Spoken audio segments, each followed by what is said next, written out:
she and her son learned how to field dress an elk on YouTube, and then they came up to the 888 Ranch, and that was the most perfectly field dressed cow I've ever seen in my entire life. It was amazing. I've tried over and over to try to get across the uniqueness of the American experience, the access to that stuff, because it's just not the norm anywhere else on the planet. And I watched one guy shoot 5 different elk. He shot one and it didn't drop, so he shot the next one and the next one. We'd all prefer to be, out in the woods, not seeing people. At least that's my goal when I'm in the woods. So this is Backcountry Hunters and Anglers Podcast and Blast. We're back here in Augusta, Montana, and we're talking with Hannah Jean Ryan and Liza Sautter. And I met Liza down in Shreveport, where it was so hot that not too many people wanted to shoot the guns like we did. And we stayed out and we did some of the better gun shooting I've been able to do at any of those meetings. That was the Professional Outdoor Media Association, right? Yes. I know, is your profile picture on Facebook, is that shooting there? Yes, that was shooting there in Kalispell at their 2016 convention. Gotcha. Well, they had some serious firepower down there. That was a lot of fun. It was a blast. All kind of shotguns and and Hannah's up here from Missoula. You're a Wyoming native, though, right? I am correct. Orland, Wyoming. Anyone know where it is? I don't know where it is. Tell me. North Central. So Wyoming's a square. I'm making a square with my hands. And in the north, there's a horseshoe ring of mountains. The Bighorn Mountains are on the east. Gotcha. Orland is smack dab in the middle of the Bighorn Basin. Okay. Sugar beet country. Right. Gotcha. Yep. So what's the mountains to the north? To the north, you'll have to get to Montana. And so as you're going north up the Bighorns, you'll hit the Pryors. Gotcha. And so the winds are to the south, Owl Creeks, Beartooths, Absarokas. Gotcha. Yeah. Cool. Well, and you're working with BHA here in Montana. Yeah, I'm a volunteer for Backcountry Hunters and Anglers, the Montana chapter. I'm their Region 2 board member. So in Montana, we organize ourselves, the board members. There's one for each Montana Fish, Wildlife, and Parks region. So I'm Region 2, so that covers Missoula, Sealy, Phillipsburg, Hamilton, right, down the Bitterroot. Okay. And before we get on to all that, so I met you through a story I was doing on sage grouse a long time ago with Field and Stream. Mm-hmm. And that's what you're doing now.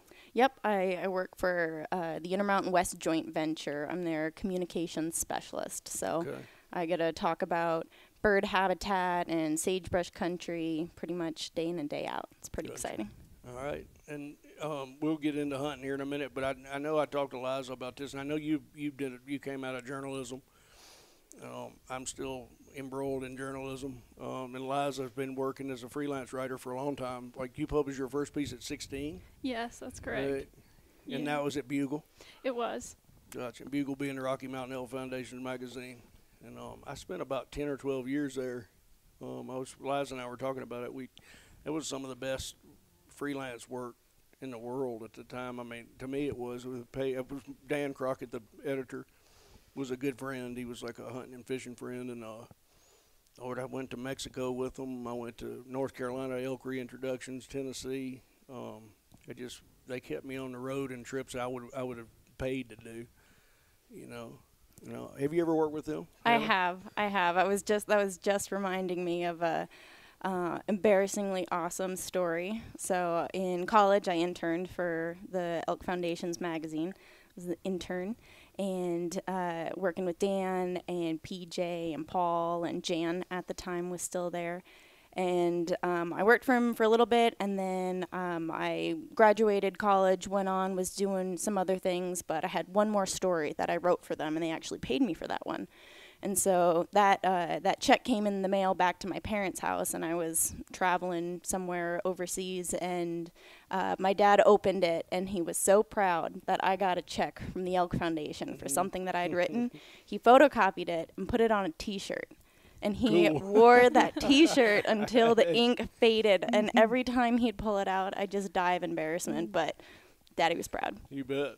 It's been a fun place to be. I mean, it is a great magazine too. I mean, I'm still reading it. My buddy Don Burgess was the hunting editor. Was he there back then? No, I never interacted with him. And Don, I worked for Don for, I don't know, 8 years on trails. He was a trail boss guy, and on wilderness trails and all over. We went everywhere working, and Don became the hunting editor there. And boy, he knew what he was talking about. He's the best elk hunter that I personally know, you know. And so they had, like, what a crew of people. Like Don was the hunting editor. He's like the elk hunter from when he was a toddler. You know, they had a lot of knowledge. So I was you worked with did some wolf stuff at one time, a long time ago, or not? I haven't written on wolves, maybe just when some of the litigation was coming down the pipeline, and I was working for the student newspaper at the University of Montana, the Kaiman. Yeah. I wrote just when those were going through the courts, probably around 2012. Gotcha. Again. Yeah, I did probably too much of that writing. You know, that was that was the gift that was the topic that kept on giving for forever. And it continues to do so. And continues to do so, but I've managed to avoid some of it now. I have less. A lot of it seems to be replaying, and so I haven't followed it lately. How do you guys pick your stories? Like when you're either pitching something to an editor or just listening to something, how do you figure out, like, that's a story that I'm going to pursue? Do you have any? How do you do that? Oh, well, I'm just moving into editorial content, so my first stories were just real close to home and something that I wrote. I originally started writing letters to Art Ortenberg. I hunted on his ranch. That's where I first started writing and hunting, and so I would write letters to him every year just to kind of keep in contact. And so one of the stories that I wrote to him, he actually passed away before I sent it to him, so I sent it to Bugle Magazine instead. So that's how I originally started coming up with my story ideas, is it was just close to heart, something I wanted to talk about. And now that I work with editors more, there's requests for editorials or hot content, and seeing what people are looking for really to what you want to write for. Cool. Yeah, that's a good answer. For me, it's always something, almost always something that I see that I'm absolutely. My gold standard for one was always, holy smokes, can you believe this? And you'd say it in conversation with somebody, and they go, what is it? What are you talking about? I'd never heard of that, or I've never thought of it that way. Never made that connection, you know. And that was a lot of that wolf stuff was that way, you know, when we were just watching the management go to the states, you know, there was lawsuit after lawsuit after lawsuit, and I personally, you know, am somewhere in very moderate on the wolf world, and there were just very few moderates. They were like there was this vitriol on both sides, and I was always kind of amazed by that, you know, and that's what I wrote from that position of, like, I couldn't imagine having this much anger on either side. And I feel like we're seeing that increasingly today. We're seeing it in national legislature, state legislature, local organizations. You know, people are, you know, polarized on on each side. And one concept that I've been talking with folks about is that radical center. Like, central, kind of moderate, is almost becoming radical. It's different. It's not. Well, that's it. And I think all three of us right here, it's like it. Especially to me, when you spend a huge amount of time outside hunting, or outside fishing, or just living outside in general, it takes some of the extremity out of it, because you're focused on one thing that's kind of, I don't want to say it's positive, and so some of your extremism is, I don't meet as many people who really hunt hard, who are into, like, the one side or the other on the extreme, and I also think it's like I think being outside in the natural world for a lot of your time, that's your focus. And I mean, there it is. You know, some of your extremism is, I mean, you just ain't got time. You know, you don't have time for that. And it's like, we'd all prefer to be, you know, out in the woods, not seeing people. At least that's my goal when I'm in the woods. And so to come back to front country and have to interact, most of us would much prefer to be out there. Right. There's definitely that transition period back into culture shock. and I think I've said this before, I don't want to belabor it, but when I was a kid in high school, I used to go to the woods to hunt after school, and I would have to count down. I had a ritual, kind of a ritual deal, but it was just a psychological thing. I would count down from 100 with my eyes closed, and then I'd open my eyes. Now I'm in this reality, and it's a much slower, quieter, more observant reality, you know, than when you come from high school where it's kind of like everything's clanging and people are yelling, and, you know, especially being on the school bus forever. Yeah. Where it's just so rowdy. Oh, I like that. Yeah. That gets you then that meditative state Yeah. of being out in the woods. Let's move to another reality, Mm-hmm. you know, and I think that's always, and now I have less hard time occupying it now, because I spend a lot more time doing it. Yeah, You and know? that's totally applicable to some of the more craft kind of skills of hunting, fishing. However, I just had a neat opportunity to hang out with a 9-year-old gal.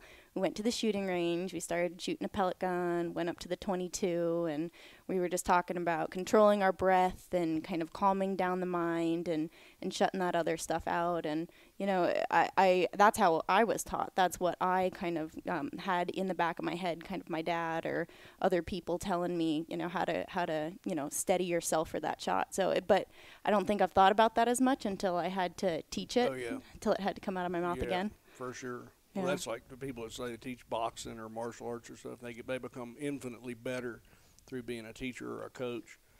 You know, they see it in a totally different way, in a deeper way.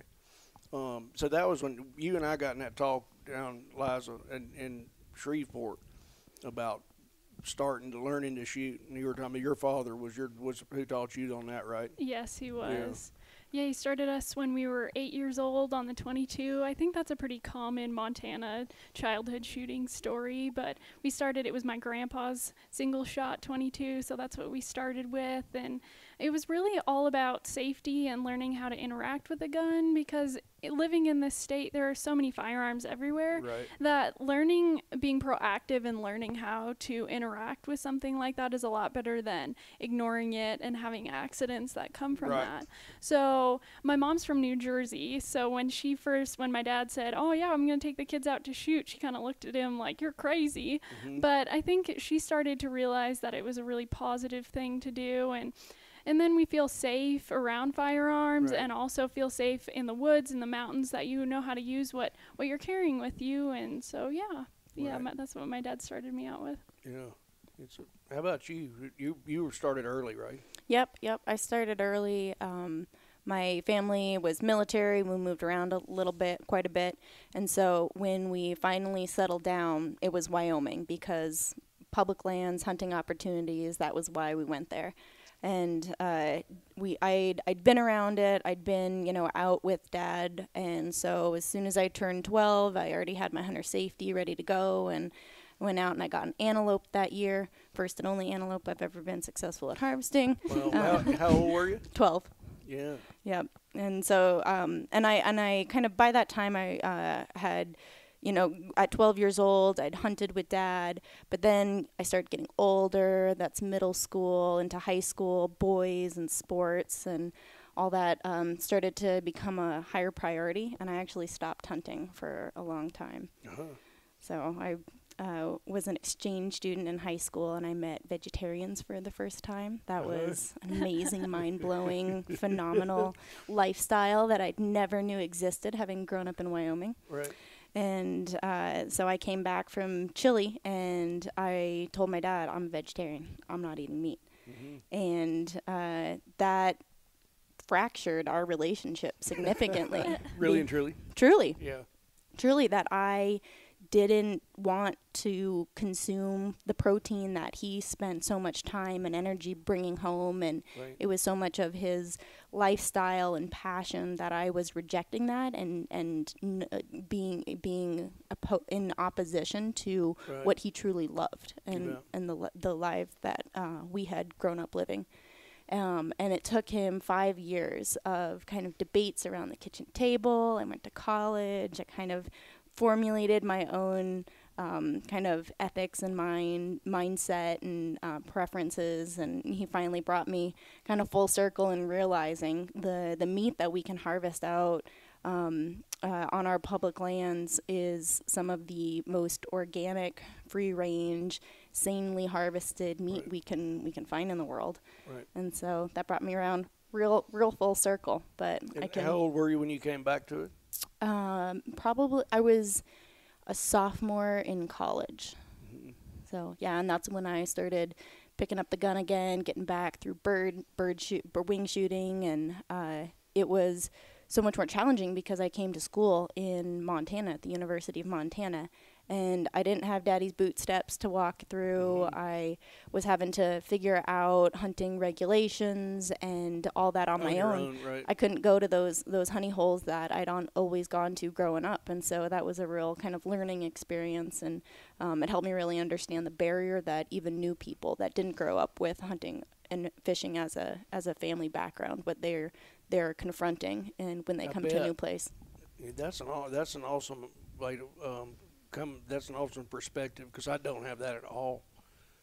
I think that's really interesting, especially right now with the locavore movement being really in the forefront of hunting. That so many people are in those exact same shoes, that they've maybe never shot a gun before, never even been around somebody who's done that, but are really interested in organic wild game meat and have no clue where to even start. Right. That's something that Randy Newberg spoke to at this year's Hunter Education Convention. It was the first one in 20 years where all the hunter education instructors from all over the state of Montana came together for one big convention. And Randy talked about how important it is that we as hunters talk to people who want to get into our sport in more of a way that they can understand. A lot of sports magazines and hunting shows make it look really expensive, and you have to have the newest, hottest gear, and it seems intimidating to somebody who maybe just wants to go out and shoot a grouse to cook for dinner. Right. So. Right, for sure. And there's a guy with Timber to Table Guide Service in Colorado that I hope to talk to for this particular idea. I think he guides new people, I've talked about this before, but I've been pretty remiss in bringing new people to it. I have done it in the Bitterroots back when I was younger, and I showed them as much as I could, but I'm so jealous of my time.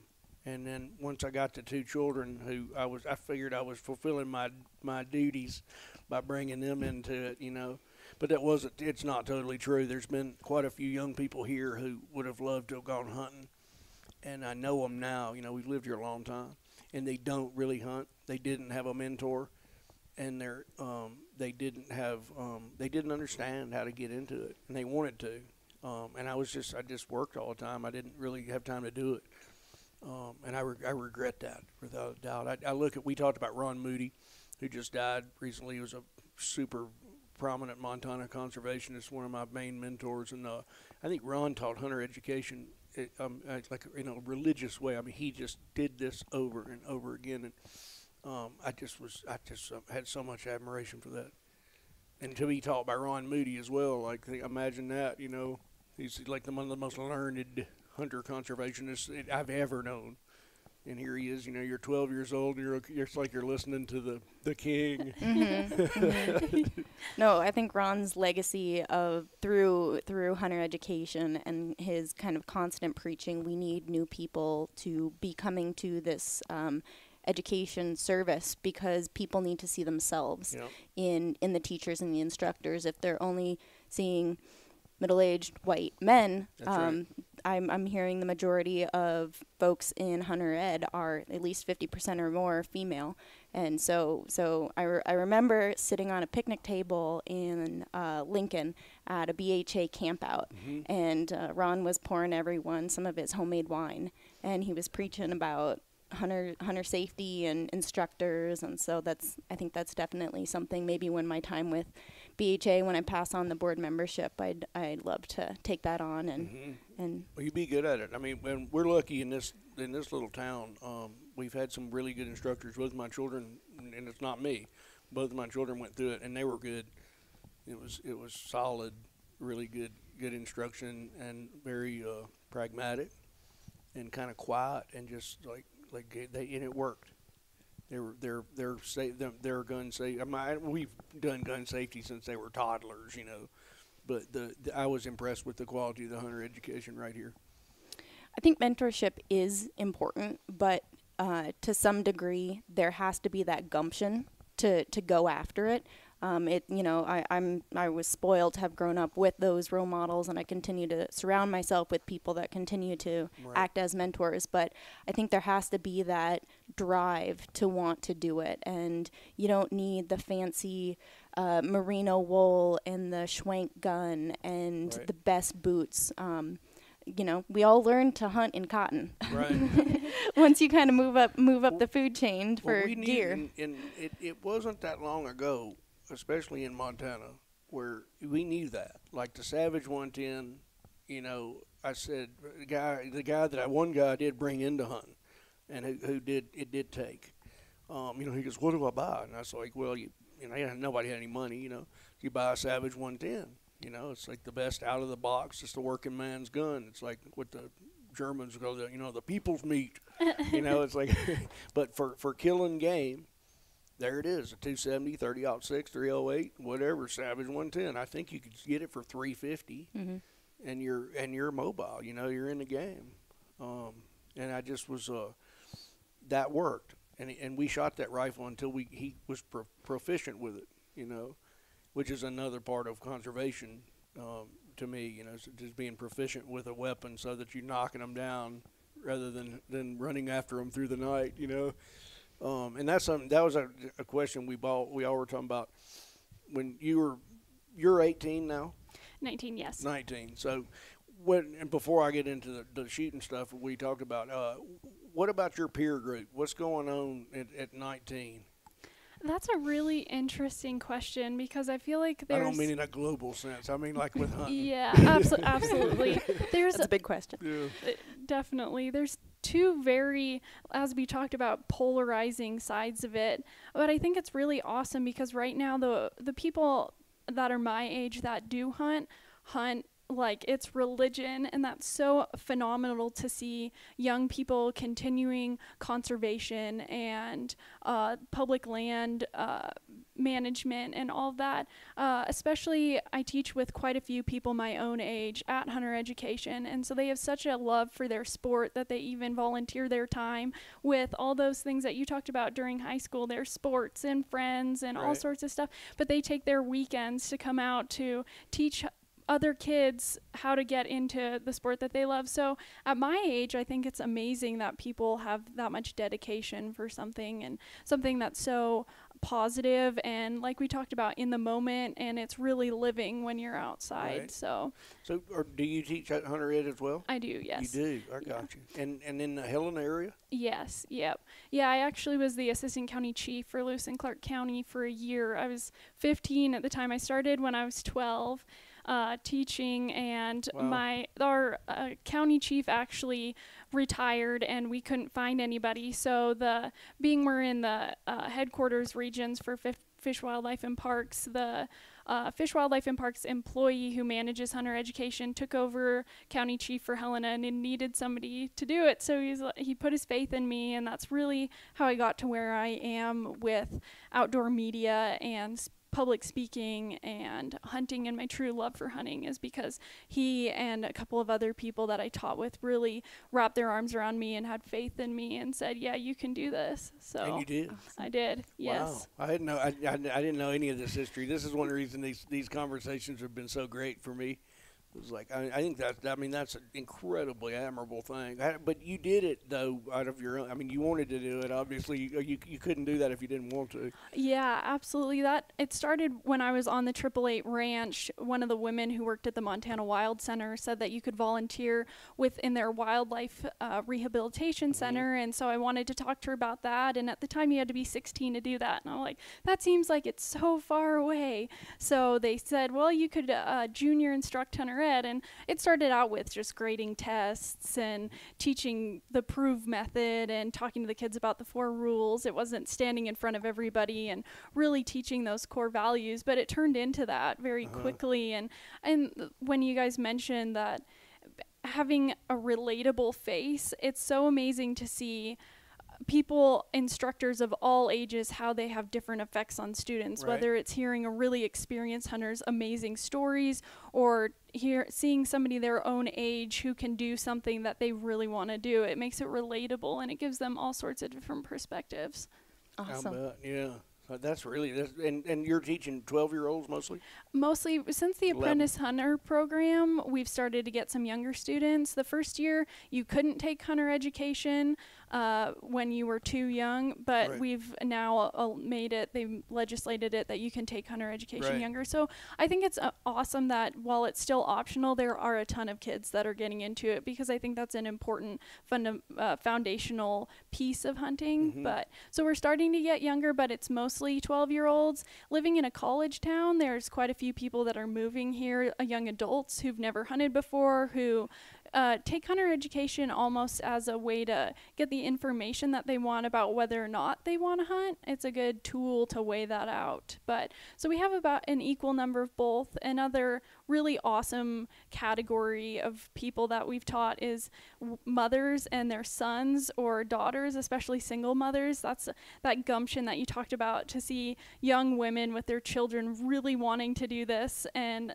one woman, she and her son learned how to field dress an elk on YouTube, and then they came up to the 888 ranch, and that was the most perfectly field dressed cow I've ever seen in my entire life. It was amazing to see how they really wanted to do it. Wow, and they got one, obviously. They did, yes. Holy smokes. Yes. So these folks, do the mothers, do they hunt? Did they ever hunt, or did they see this? Are they coming at this totally new? Most of them are coming at this totally new because it's something that their child wants to do, and they want to do it with them. Are you following? Does this happen where you are too?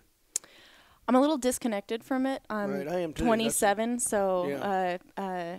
young or any adult with kids is kind of just starting to enter my Yeah. peer group. Yeah. But one of my best friends growing up, her mom was a single mom, and she fed her family elk throughout the year, and it was just cool to see kind of that fire and how, you know, she was alone in this raising kid Right. business, and elk hunting to her was kind of her way of showing I can do it, and Right. and I'm tough, Self-sufficiency, I'm sufficient, right. I'm Yeah. independent. Yeah. That was really cool to see. Thanks, Miss Fawcett. You fed me a lot of elk. Right on. Well, it's an incredible phenomenon, because I know how difficult, like with my wife does not hunt. She loves wild game and the fact that we hunt and all. But like, there would have been nobody for my children, absent me. If I'd have driven off a cliff when I was, had little children, they would not have gotten it unless she had figured out. And I tell you, 15, 16 years ago, there wasn't what you're talking about. You'd had to have gumption, like you'd have to have steel gumption to go find it. And I just I think that's an incredible development.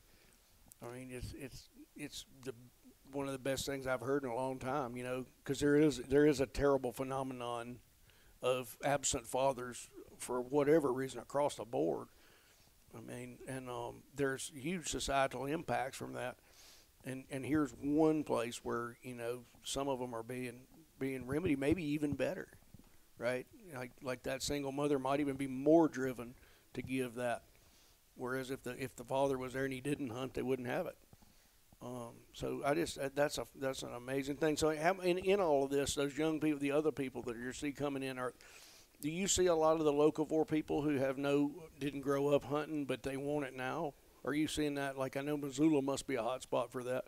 Yeah, having grown up in the University of Montana's kind of environmentalist conservationist hub, and I'm still fortunate to live there. There are those who, it didn't stick. They tried it, it wasn't worth kind of the expenditure of energy, but when people have made it their passion, their lifestyle, I love to talk about one of my best gal friends that I met in college. She was born and raised inner city Seattle, came out to Missoula for school and started meeting hunters. And she grew up thinking guns were for killing people. That was her only exposure to it for either self-protection or violence.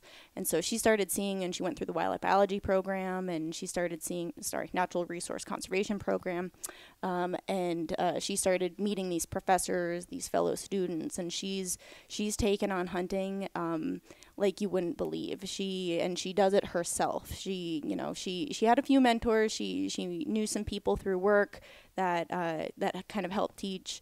But she watched the YouTube videos. She went out and bought her own gun herself and would take herself out to the shooting range, and just a tough cookie with that kind of fire in the belly that she was going to do this. She was going to do it her way. And last year we had been talking like, oh yeah, I'm really going to try for early in the season because I want to maybe try waterfowl hunting a little later in the season. And darned if I didn't get a picture of an elk or of a deer, half in her pack, half out as she was dragging it back to her rig. And so it's been really cool seeing her coming from that background to being in it full for the food. Right.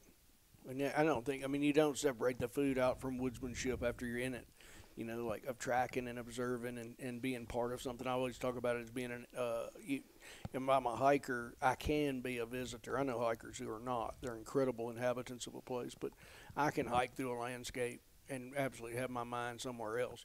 But I can't hunt that landscape and have my mind anywhere but there, and so these people that we're talking about are coming into to me into a spiritual experience of having the marriage of meat and landscape and focus. I just, it's been such a positive experience in my life and all the people that I know who love to hunt, and I'm glad to see that it's carrying on, even though it's totally different than what I came from. I had no experience of anything that y'all are talking about in this. I started hunting when I was 9 years old, mostly by myself, and then I went with people, and it was, nobody ever suggested that it was like a bad thing, Nobody ever said. We ate. My mother cooked, she was not really into that, but because I was into it, she cooked squirrels and rabbits, and we had quail and doves and all that stuff. Nobody ever suggested, that there was there was no anti-hunting that I knew of. My sister for a while was. I remember I had a T-shirt that said, it must have been like a proto, love animals by not eating them. And I had a T-shirt somebody gave me, and I wore it. I was little, and I never thought about it. I probably wore it while I was shooting my 20 gauge.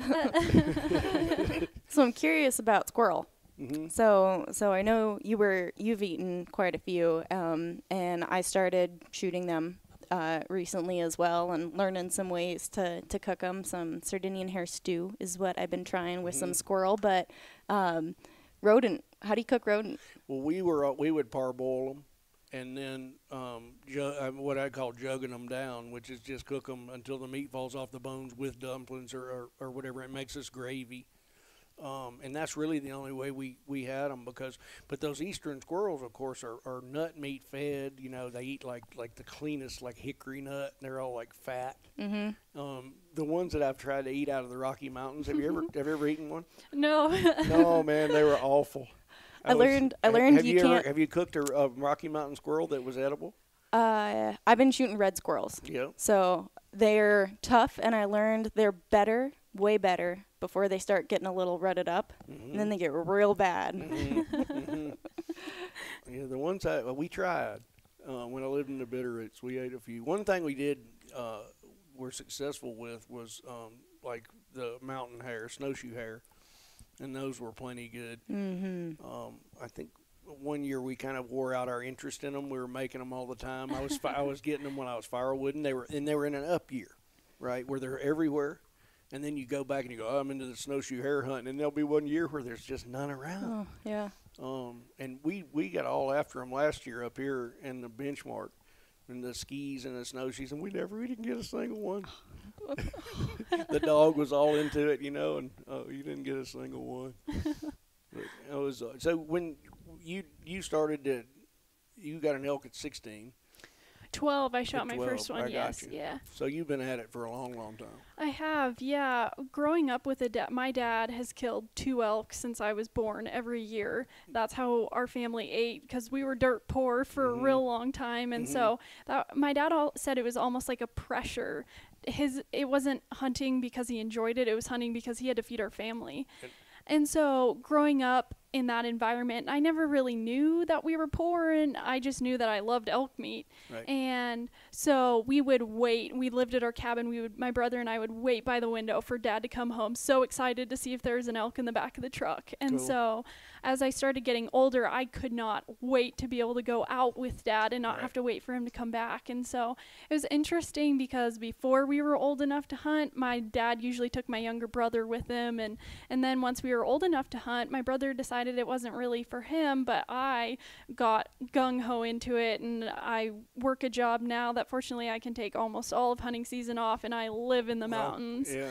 And so, yeah, since I killed that first elk, it has been like a disease for me, and there's nothing I love more than Rocky Mountain elk hunting. And that's what happened to me, too. I shot one first year I was legal in Montana. I didn't get another one for 5 years, but it took me over.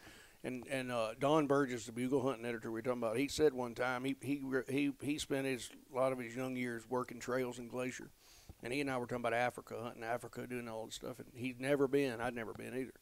And he said, I honestly think that after elk hunting, that was it for me. Glacier Park was enough land and enough country that I could never. It's not that he didn't want to go to Africa. I had places I'd never been in Glacier Park. After having lived there forever, and he said, and he was obsessed with these very large elk, even though he was a good meat hunter as well.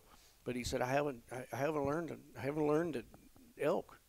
I haven't got it, And he said, after all these years, I'm still as obsessed with Rocky Mountain elk as I was when I was 9 years old. And that's where I'm at too.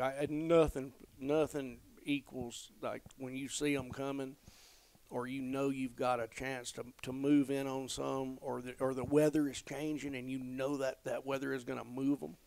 You can't the night after like that big storm. You're just waiting to leave. It's we talked about this, but it's a feeling I think people have had since we were living in the cave. And you just tie right into this ancient thing, and elk does it the best of all for me. Me and I were talking about antelope, and that's another incredible thing.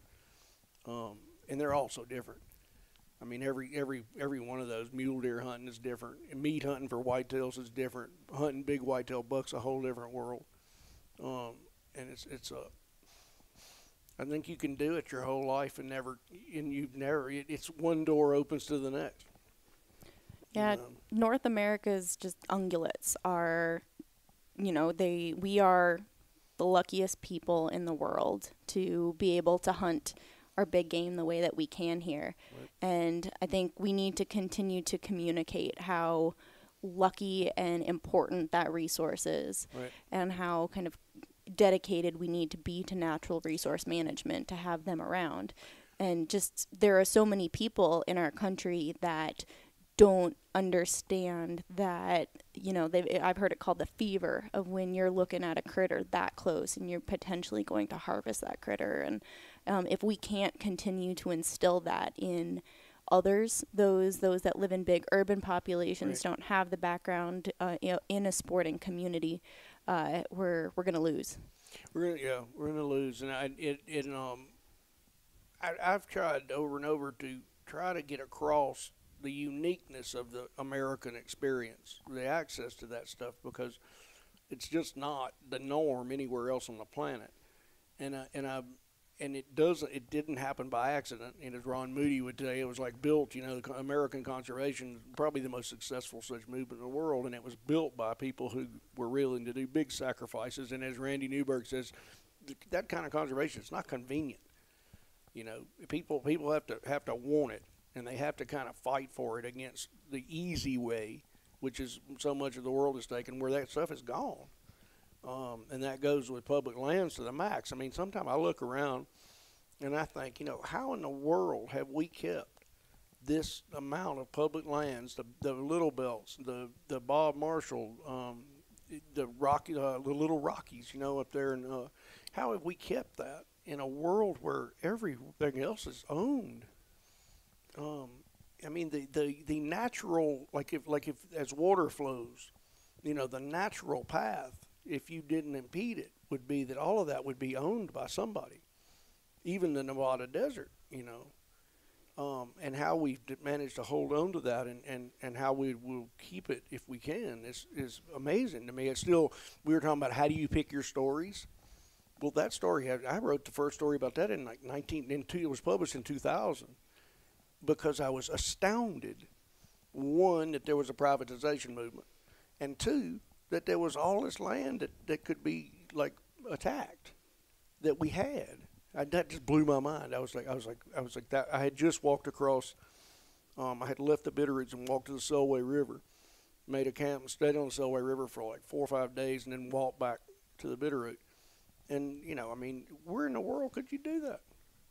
And it's not like a desert. It's beautiful. It's a huge, big river in there. All there free for the wandering.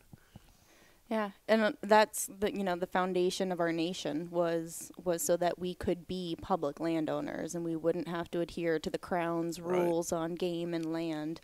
But we were built up with this great foundation. We had some amazing early conservationists that set us on this path.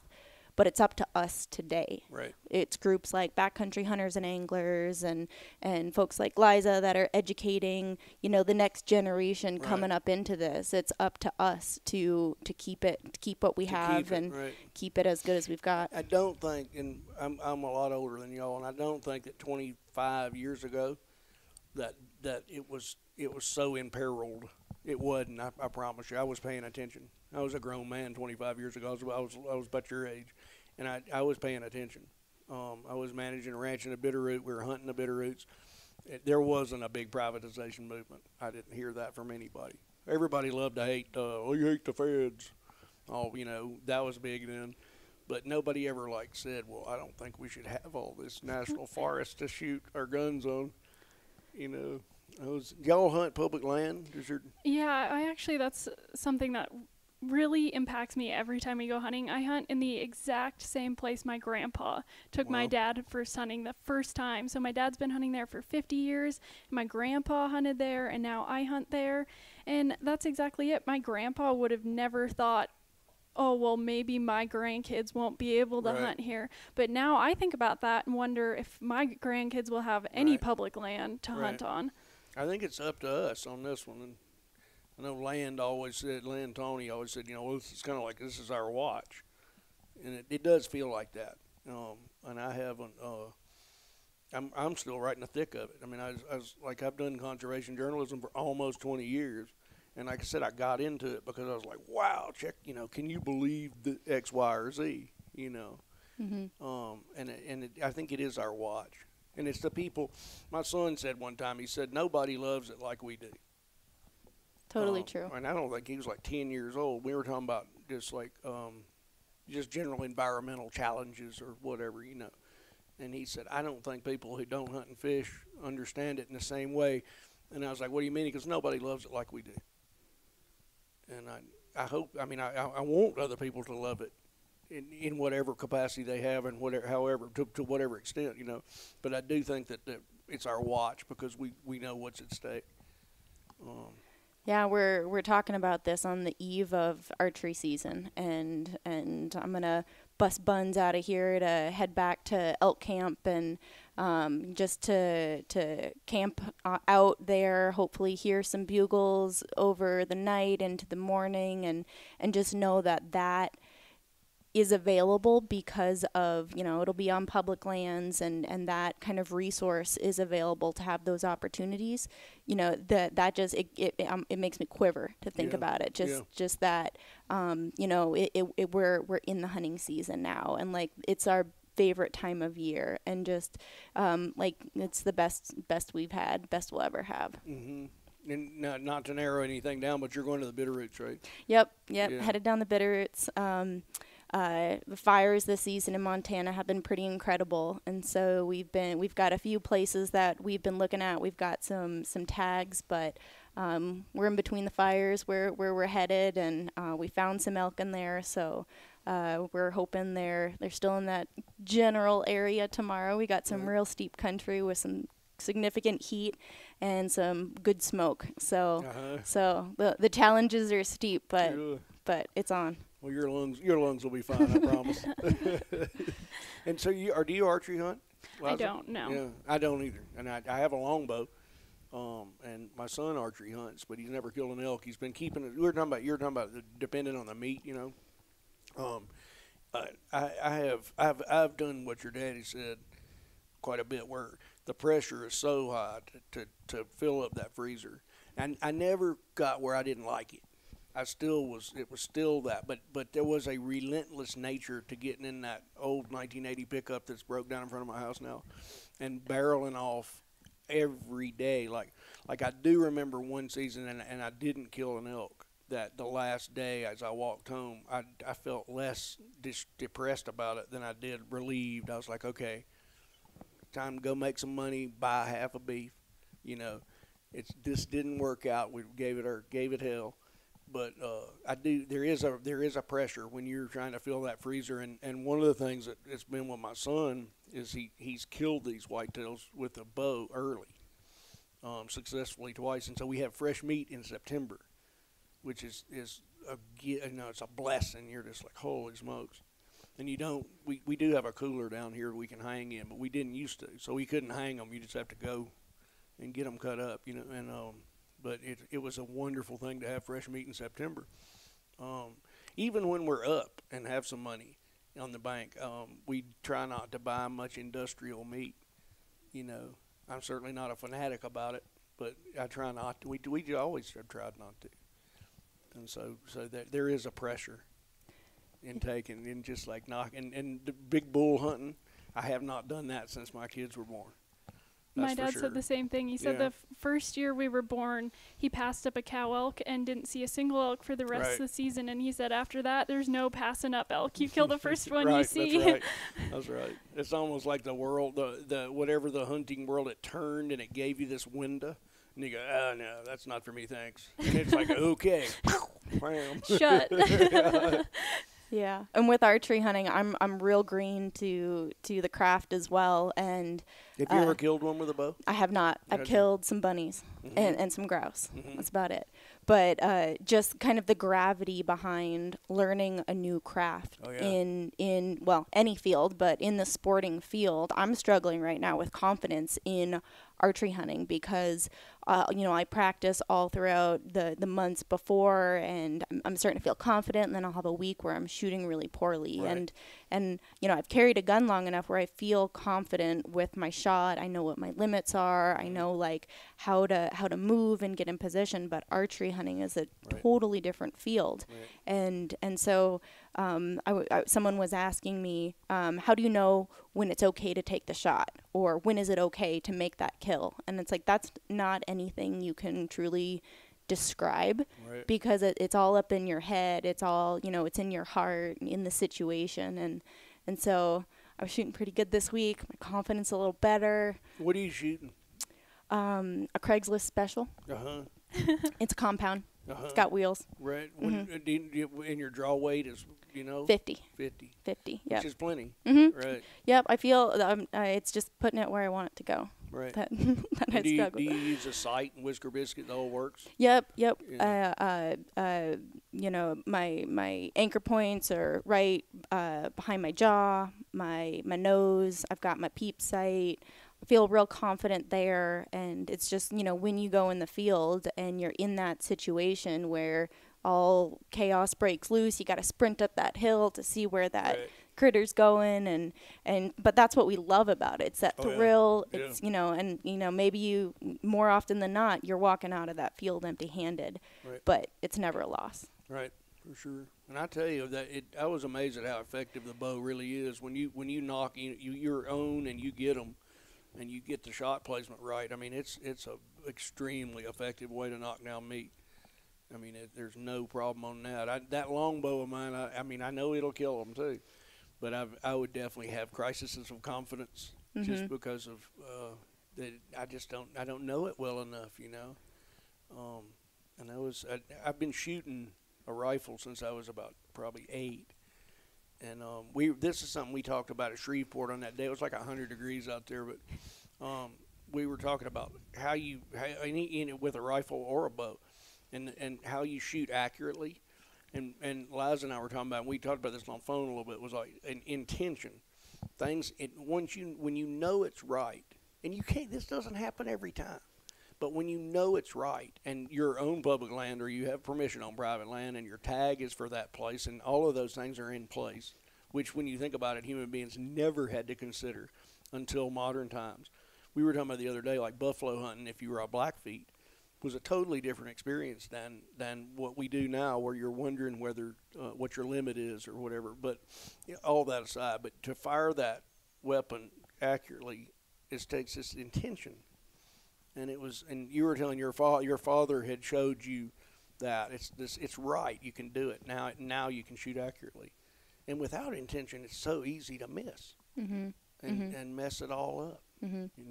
No matter how much you practice, because you can't practice for that.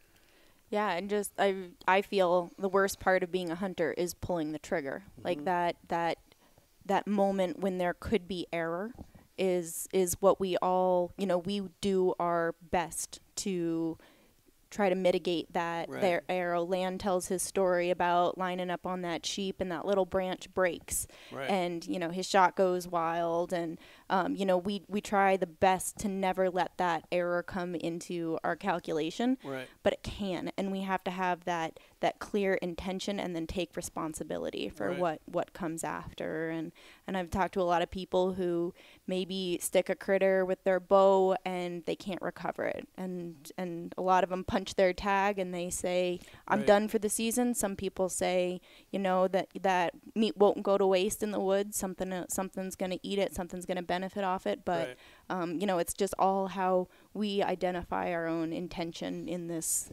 equation. How do you calculate that, or what do you think there? Well, that is I think right now that's an extremely huge issue, because I think we have two different people going to the woods. We have a conservationist and a hunter, and we have a shooter. And I talk about that in the perspective of these elk slaughters is what they're almost being coined, where people, they say all you need is a tag, a pair of sneakers, and a knife, because these people are running and gunning, and by the time a herd of elk gets unclogged up and out of a piece of land, there's dead elk laying everywhere. Right. And no one there to claim them. And that never really hit home for me, having heard about it, until this past season I saw it happen. Down at Townsend? Yeah. Yep. Yeah, and it was phenomenal. 400 head of elk boiled into a single section of block management area, and it was crazy to watch people bail off the highway. It was right on the highway, which made it even worse, and just go running into the field. And it was pouring rain, so the elk were soaking wet, and you could see the huge shots of rain just blowing off them every time they got shot. And I watched one guy shoot 5 different elk. He shot one and it didn't drop, so he shot the next one and the next one. And that, to me, that was just so heartbreaking as a conservationist and a lover of elk, Right. to see that happen. That I think that's a huge piece of what our message should be, is you have a responsibility to that animal once you decide to take that shot. Right. You bet. I know how hard it is with cow hunting. I was hiking up in the Bitterroots one time. It was super cold, middle of winter, but still hunting season. And I found a cow, and I was looking around. There's another cow, and then up over the top of the hill there's another cow. It was mostly butchered and taken. And I know what they did though. They said, she's still up. Shoot again. Boom. You got another one. That flock shooting stuff, which has happened all over Montana. The Townsend one is the most famous, but it's driven by cow tags and desire to get your elk. It's driven by a private land boundary that's coming right over there, and by the fact that there's so many elk in the open now. Whereas even when I started 20 years ago, whatever, in the Bitterroots, you went into the mountains for them, and it's just driven by a lot of things. Laura Lundquist, she's a reporter here in Montana. She went down and talked to some of those guys in Townsend that actually participated in it, and Laura's a hunter, and has been forever. She got it. She talked to some of them that they weren't bad. They got caught up. Mm-hmm.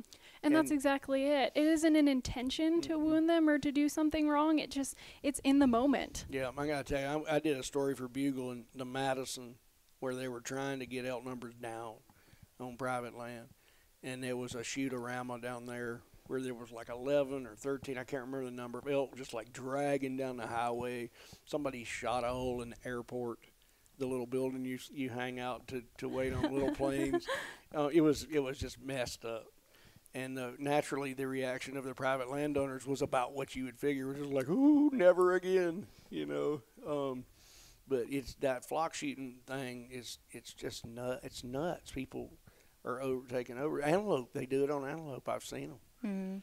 Mm. And that type of depiction of the hunting community is what is doing us in. Yeah. And I think we just need to be the other voices that say, like, there are so many different types of hunters, as there are so many different types of anglers of any other craft, and you know, we're not the same. We approach it differently, and you know, we disagree with those approaches, we condemn those approaches, but we just need to show them this is how we do it, and this is the way we feel is a more appropriate way to address our wildlife. And there's going to be that. There's going to be some of that anytime. Were y'all just driving by when all that went down? There was nobody there, no elk there that morning, and that's actually, we hiked in and I shot my bull, and so we had just packed it out and gotten back to the truck when all those elk came in, and we just kind of sat there in awe of what happened. Right, gotcha. Well, that was a famous one for sure. It was. That got headlines. Yeah, and unfortunate. I mean, it was not unfortunate it got headlines. It's unfortunate that people lose their minds like that, and they do. They do it around here too. It's happened a lot, and there's these immensely long shots. You know, these Hail Mary shots to see what might happen, and I mean, I don't know how you ever determine. We've seen it.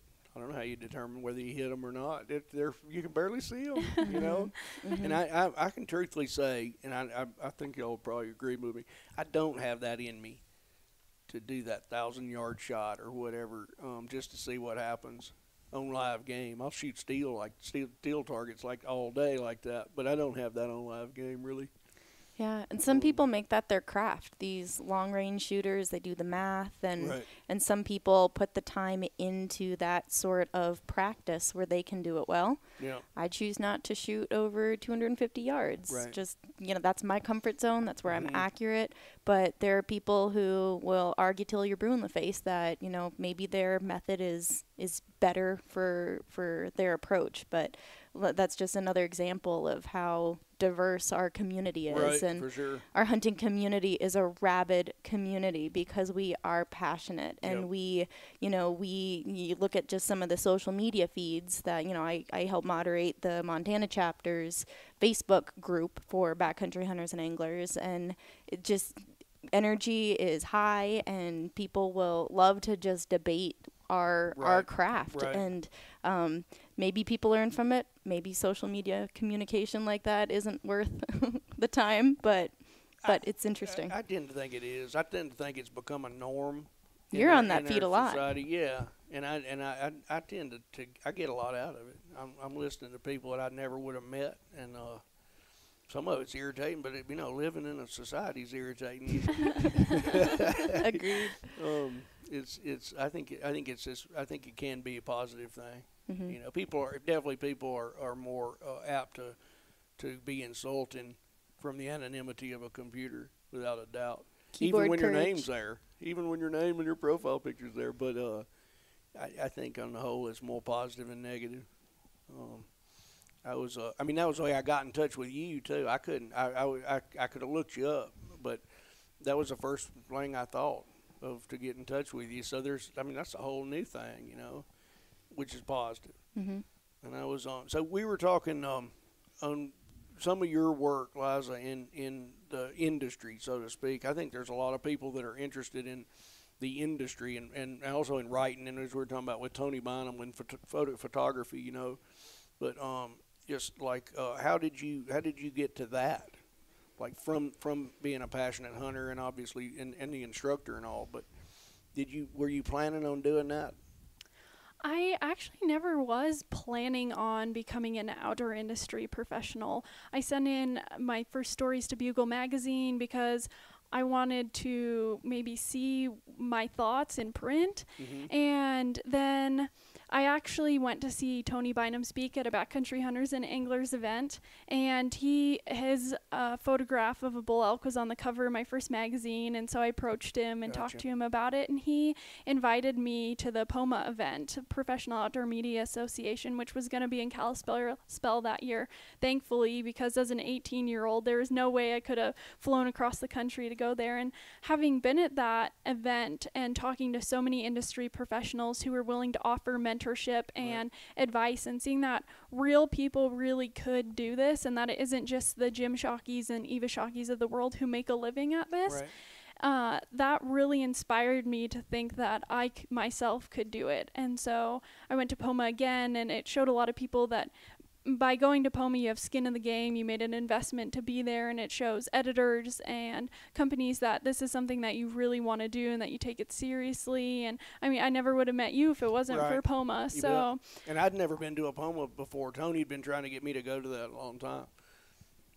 Yeah, that's right, and it's huge connections, and there's a lot of and go back to one of the things we were talking about, that long range shooting. You know, I was totally hooked on that rifle that they had at POMA. It was a 308. They had a 6.5 Creedmoor too, but I didn't shoot it because I shoot a 308, and we were shooting these golf balls at 150. And he was showing me.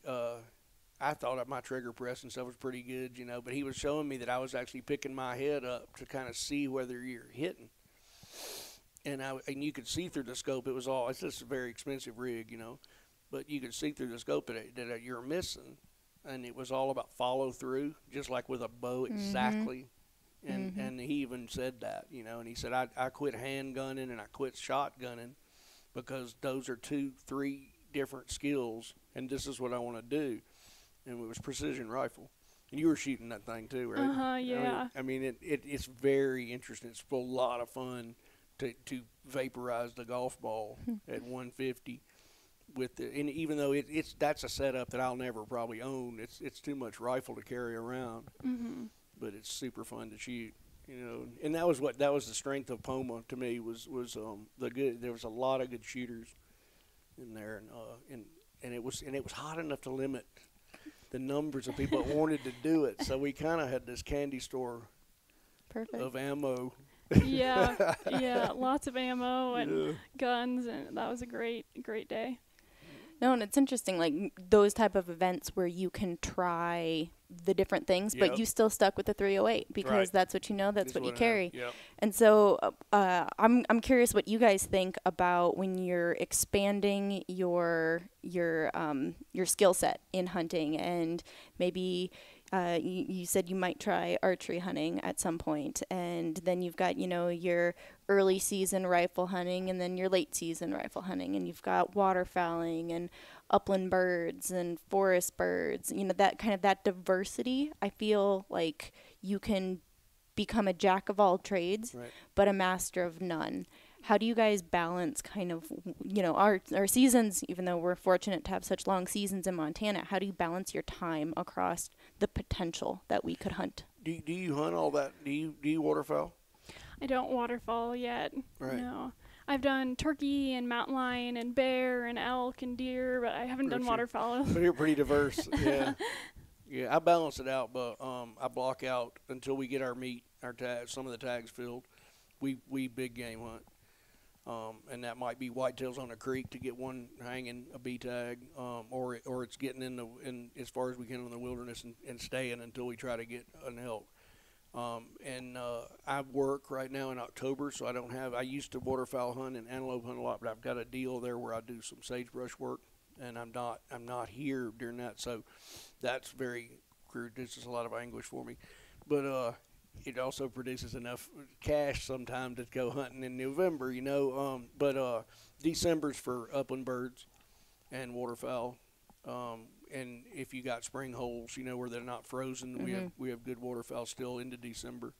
So that's how I balance it. And then I hope this year to go quail hunting down like New Mexico, Oregon Mountains National Monument and stuff like that, if I can, in January. So that's how I balanced it. How do you balance that? Like, where do you line hunt? Outside of Helena, not far. The balance is, I guess, for me, my love for Rocky Mountain elk hunting, and also my hunting partner. That's how we end up balancing. I love an early season spot and stalk. There is nothing to me like spotting an elk and then pursuing it and trying to actually get on it and get that shot. Right. Because just because you see one doesn't mean there's going to be one on the ground at the end of the day. Versus my hunting partner, my dad, loves those real late season deep snow track to find a huge bull track and just get on it and follow it. And so we hunt my hunt, we hunt his hunt until we fill the elk tags, and then after that the rest of them are just kind of a sport hunt. It's really, to me, after elk season is over, it's just about being out in the mountains. So it's that goes back to that pressure thing for us now. It's like we're looking for the big cow elk early on, and then your Lord have mercy when I go bird hunting. I go. It gets light so late after you've got an elk in the freezer. You know, I call the dog up and I'll go duck hunting before work. And, you know, you don't have to get up at 3:30. All pressure's off. Like life is like it's like having your paycheck. You know, and it definitely is. That's how we balance it. We balance it meat first. Meat first. Yeah. It's amazing to me the feeling when I actually harvest an elk.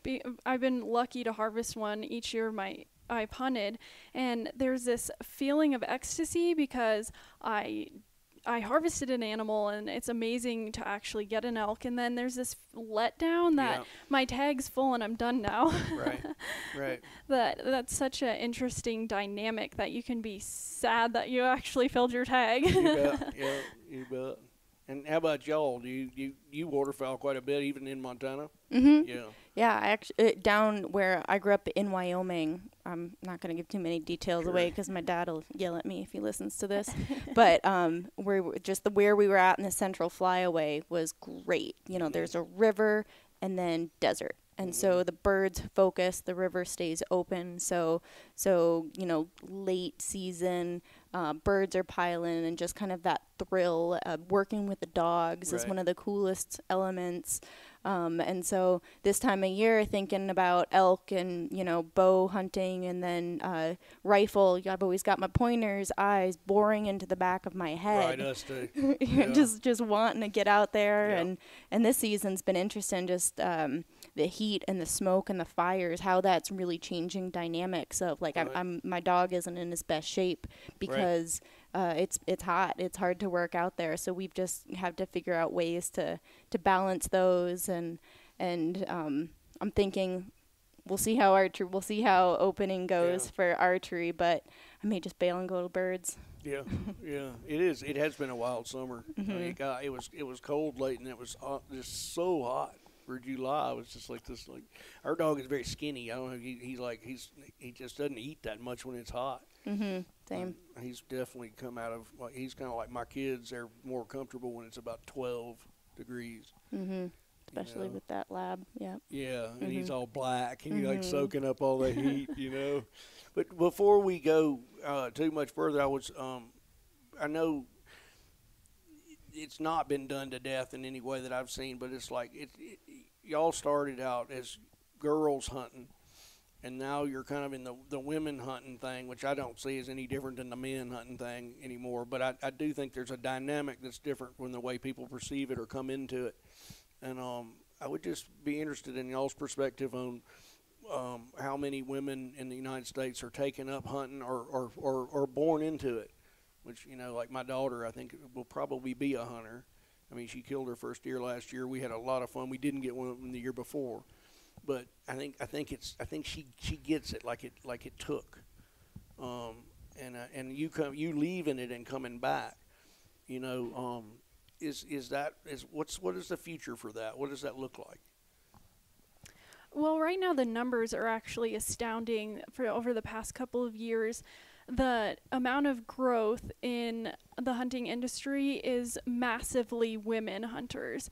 So I think that's really positive. I think in the article I just wrote for Sportsman's News, I talked about how to get young kids involved, and I think another big piece of it is how to get young women and even middle-aged women. There's a gap there of how to get them involved. And I think you'll see with the locavore movement and things like that, that they kind of find their way there or have friends, or it's starting to be an awesome outreach that one woman hunts and a lot of her friends end up being curious and wanting to do it with her, and so there ends up being these mentorship groups of women that end up getting into the sport. Did you talk with people in other states other than like Montana or Idaho? Montana, those were the stats that I looked at. Gotcha. So I'd love to know what it's like. Like I grew up in Alabama, and I lived there until I was 25. And I'd love to know how it is there, because I suspect there's something going on with it. You basically need a lease. You know, you got to have a little pocket money to hunt well there, or you got to have good friends who have leases. But I'm sure it's happening there too, because they have a locavore movement based on it's such good farmland. You know, based on these really small farms like CSA type stuff. Truck farm, what we would have called a truck farm in old tub, and so there's a locavore movement there, and there's lots of whitetails. So I'm sure it's there. I don't know it. You know. Some of the enticing stats that I heard this year, and the most, one of the FWP guys decided to break it down based on the number of game animals harvested in the state and how many pounds on average that game animal is, and then what that game animal ends up being once it's in your freezer and deboned meat. And in the most condensed area of Montana for wildlife harvest, there was over 300 pounds per acre of big game harvested in a year. And I think that kind of statistics really entices people to say it's not impossible. That many people can do it.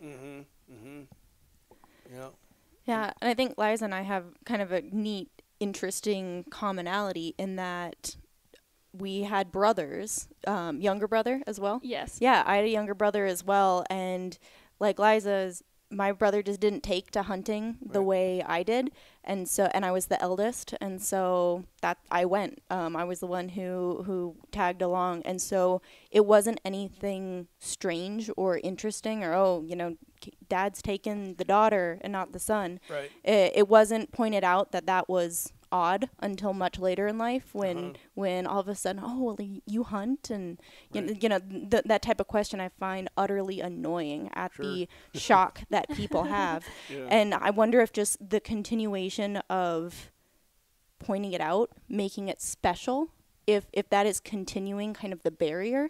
But at the same time, we didn't have the clothes that would fit us, and I still wear youth boys because it fits, and sort of, and starting to graduate into actual female hunting clothes. But the gear differences and that is making it work better, but I'm not sure if continuing to say like this is something we need to focus on is going to fix the problem. Will it fix itself as we just continue to pursue it the way that we are?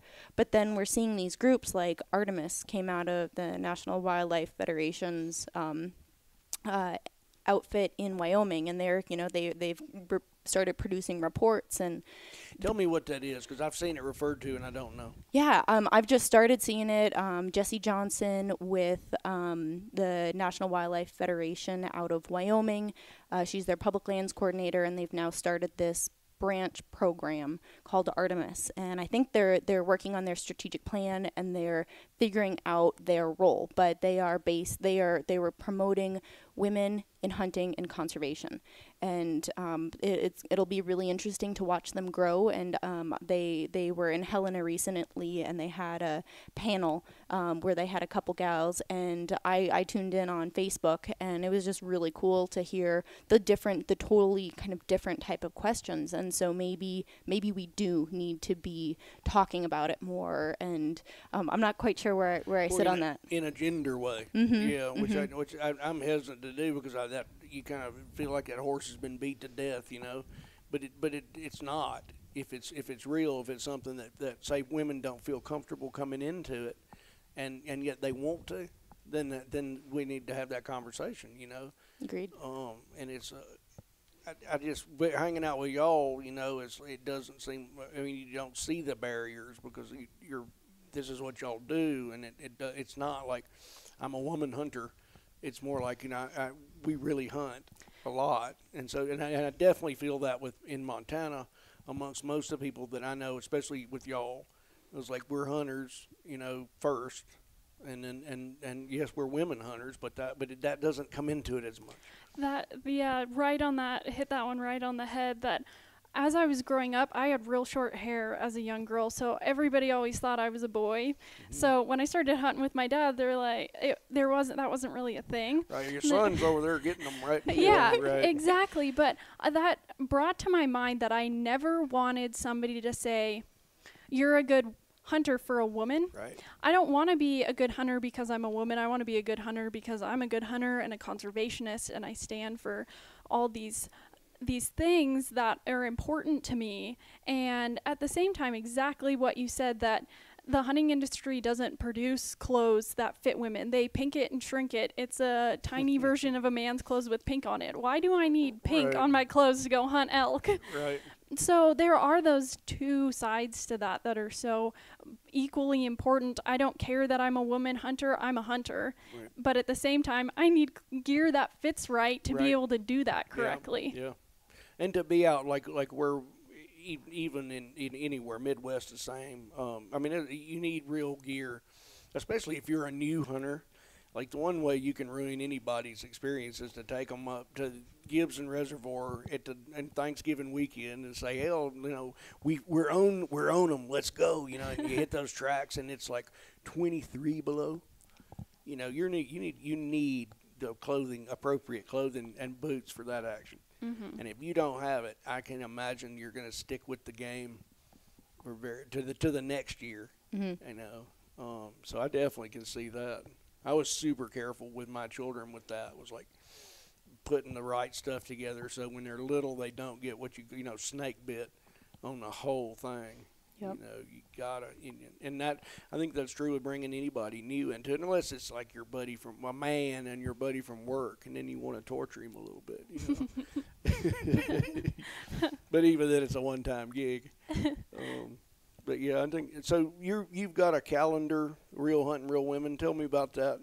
Yeah, so I've been organizing with Julianne Harris. She's a hunter from Bozeman, women's photo shoot for the past couple of years because we wanted to promote hunters as we really are, especially in the women category, because there's so much of the opposite on social media, which it's not all about social media, but that is a big presence of how people view hunters. That's what we were talking about. It's a norm now. Yes. So you don't really question it. Yeah, exactly. And so you have to have that positive, real message. So we started organizing this 3 years ago. We had totally different groups of women both years, girls from 10 to 60, and one woman who survived cancer 4 times. We've got all sorts of awesome real women who love this sport. And so this year we wanted to do something more, and I talked to Tony Bynum, and he put together an idea for me to create a Real Hunters, Real Women calendar to benefit conservation nonprofits. And so we're doing that on September 23rd on the Boone and Crockett Ranch here in Montana. We've got women coming up from Texas, and we got a lady coming down from Alaska. We've got all sorts of women from all walks of life who are here to represent hunters and women and conservation and ethics and a fair chase hunt. And I think that's a really awesome thing to see, especially because as I've been talking to brands about this calendar, their first response is, you're going to do what? Because a lot of them assume it's going to be half naked women. True. And that's the anti of what we're doing. And so to create an environment where I could call a brand and say, I'm organizing a women's hunting calendar, and them say, awesome, let's get behind that, is a kind of environment and where I want to live and work and produce content. Gotcha. Yeah, and do you see it like the women hunting thing? Do you see there's a like that social media thing where it's girls and guns? You remember that one? And they're all in bikinis, firing the shotguns and stuff, and the reality of it is totally different than that, you know. And I just, do you see that disconnect too, or that's just not part of your life, really?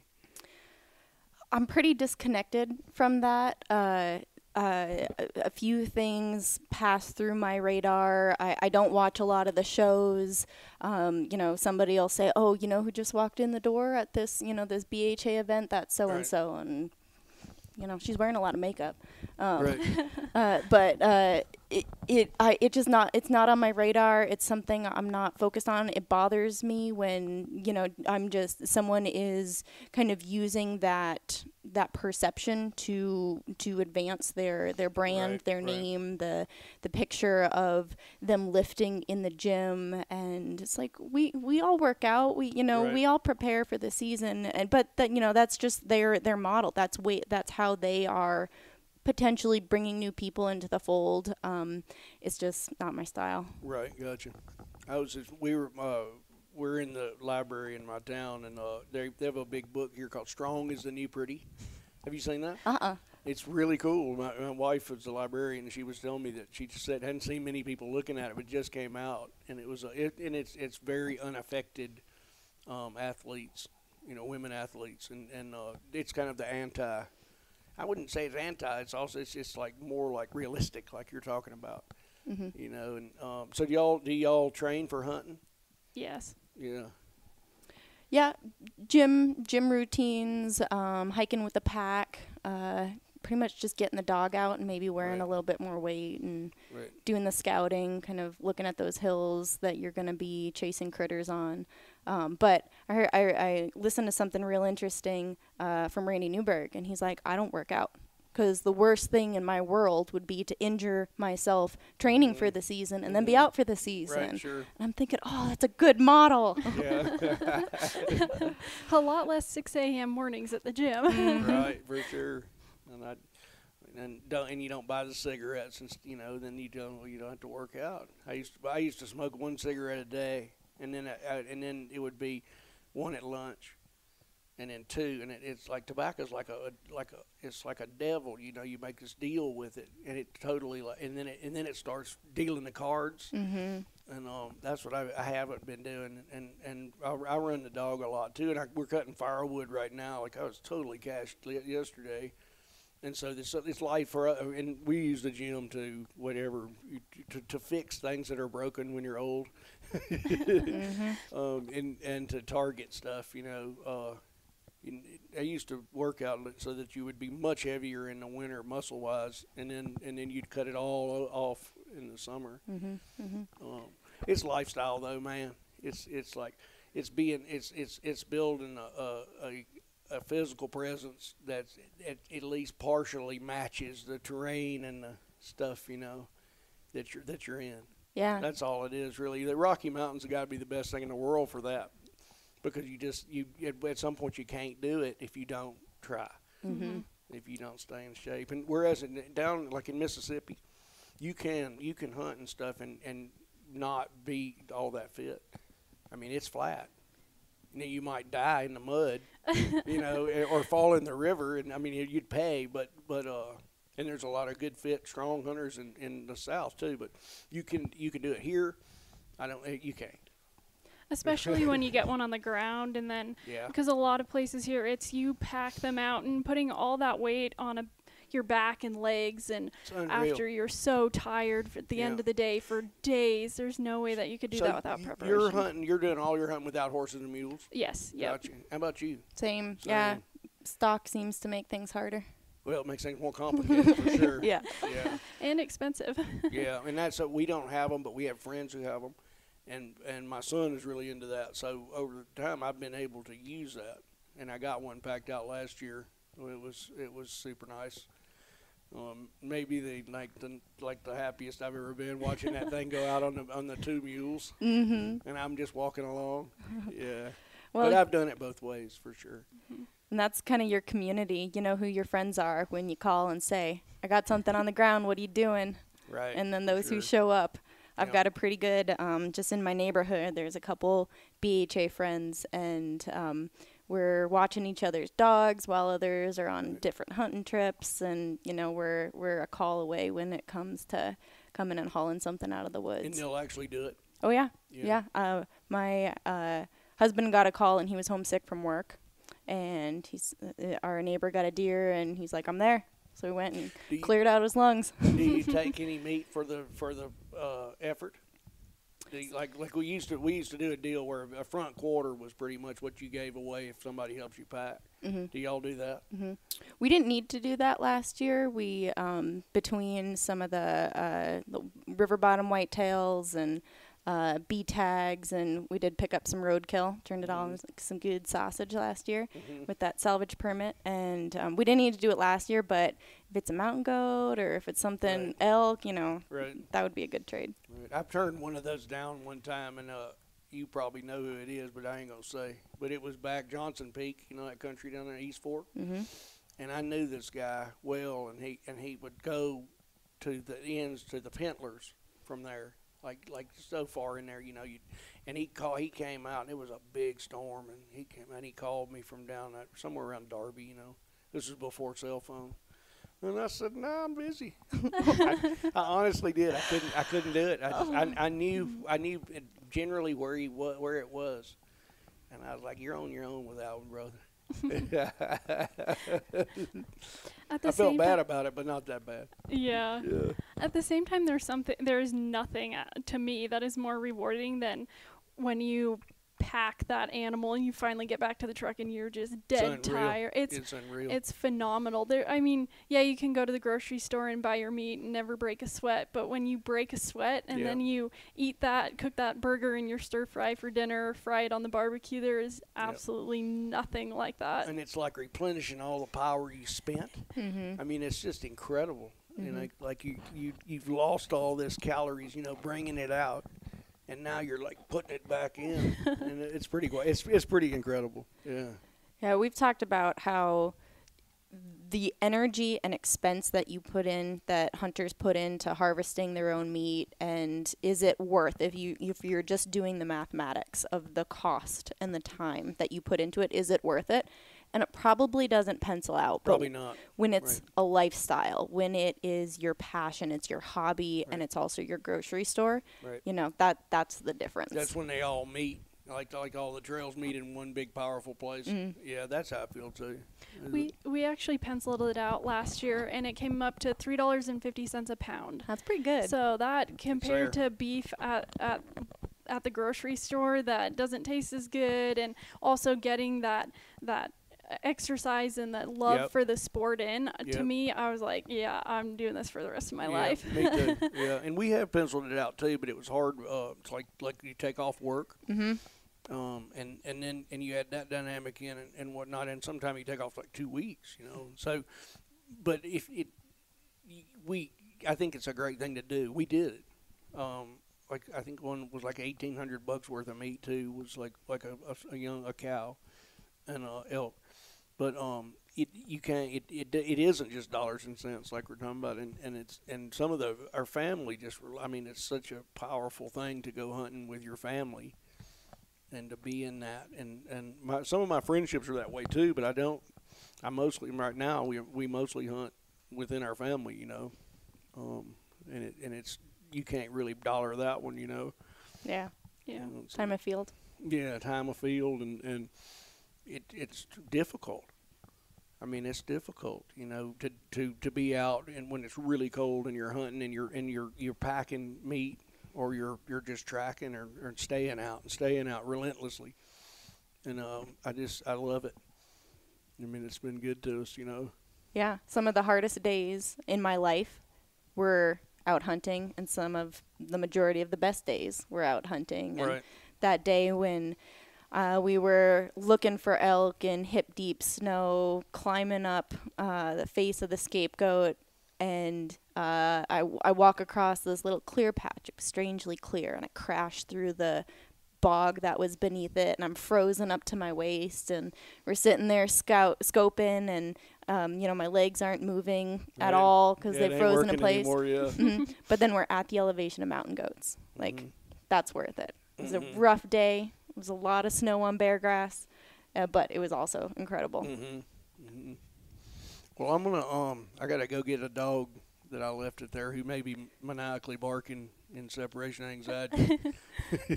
But this has been awesome. Is anything that we didn't cover in here that particularly interests y'all?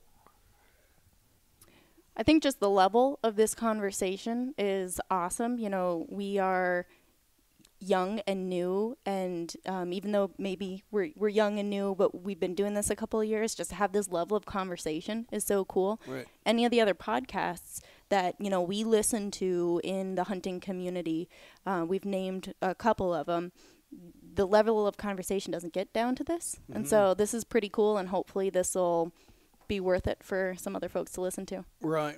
Somebody wrote me and said it was just like being in the back seat of a truck driving to go hunting and listening to somebody that they, you know, that they already wanted to talk to. And that guy he's from central Montana somewhere, but it was a great, I mean, I was really interested in that perspective. And that's what I've been doing this. Like I knew after I met you in Shreveport that you had, that you were in a whole new, like, it's not a whole new thing, but I knew you were deeply engaged in this thing and had insight. And that's what you got too. And I didn't know that story about you leaving hunting for 5 years and coming back, but that's insight to the max. And basically all I've been doing, or we've been doing with these podcasts, is finding people who have insight and asking them questions. You know, that you would do over a beer, or a cup of coffee, or a long truck ride anyway. And yet, unless you seek it out, you know, you don't find it, right? These kind of insights we're sharing insights between people. I have your perspective is totally new to me. Your perspective is totally new to me. And so it's like it couldn't be any better, right? Yeah. So, well, I appreciate it, y'all. After our technical difficulties were solved by the influx of new blood, I was totally baffled by the SD card thing, and now the technology is right. I told Liza, where you think I've been cutting firewood. You know, I'm basically just a chainsaw operator. Is my level of technological expertise. You got this figured. Well, figured would be putting it way too far. But I really appreciate the help with that too, and I appreciate y'all coming up. Yeah, thank you. Yeah, thank you very much. Talk again.